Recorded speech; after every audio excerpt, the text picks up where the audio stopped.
नमस्कार, dB news की खास खबरों में आपका स्वागत है। जैसा कि देश में इस समय रबी फसल की बुआई चल रही है, लेकिन इस बीच किसानों के सामने नई मुसीबत आ खड़ी हुई है। देश के कई राज्यों में डाई अमोनियम फास्फेट यानी डीएपी खाद की कमी से जूझ रहे हैं। कुछ जगहों पर तो हालात इतने खराब हैं कि किसानों को डीएपी खाद को ब्लैक में खरीदना पड़ रहा है, तो कुछ जगहों पर खाद को हासिल करने के लिए लाइनों में खड़ा होना पड़ता है। अब इस मुद्दे को लेकर देश में सियासी माहौल भी गरमाया हुआ है, लेकिन इस बीच सवाल उठता है कि आखिर ऐसा क्यों हुआ, जिस वजह से देश में अचानक खाद की कमी हो गई।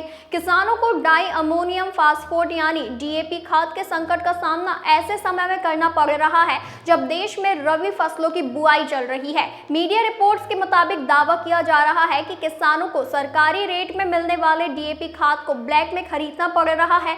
हालात ऐसे हो गए हैं कि कई जगहों पर खाद खरीदने के लिए लंबी लंबी कतारें भी लगी हुई है। दरअसल देश में डीएपी खाद की कमी का मुख्य कारण आयात पर निर्भर होना है।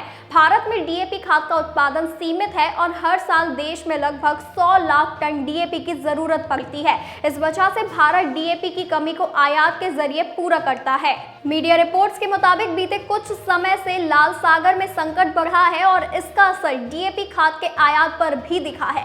रसायन एवं उर्वरक मंत्रालय ने स्पष्ट किया है कि जनवरी से चल रहे लाल सागर संकट के कारण डीएपी का आयात प्रभावित हुआ है, जिसके परिणाम स्वरूप उर्वरक जहाजों को केप ऑफ गुड होप के माध्यम से 6500 किलोमीटर की अतिरिक्त दूरी तय करनी पड़ी है। इन चुनौतियों के बावजूद भारत सरकार ने मंत्रिमंडल की 2 लगातार बैठकों में उर्वरक की स्थिर कीमतों यानी 50 किलोग्राम बैग के लिए 1350 रुपए को बरकरार रखने का फैसला किया है। इसके अलावा मंत्रालय ने यह भी स्पष्ट किया है कि डाई अमोनियम फास्फेट यानी डीएपी और नाइट्रोजन फास्फोरस और पोटेशियम का घरेलू उत्पादन सर्वोत्तम स्तर पर चल रहा है। इसके साथ ही रेल मंत्रालय, राज्य सरकार, बंदरगाह प्राधिकरण और उर्वरक कंपनियों के साथ समन्वय से स्थिति की निगरानी की जा रही है।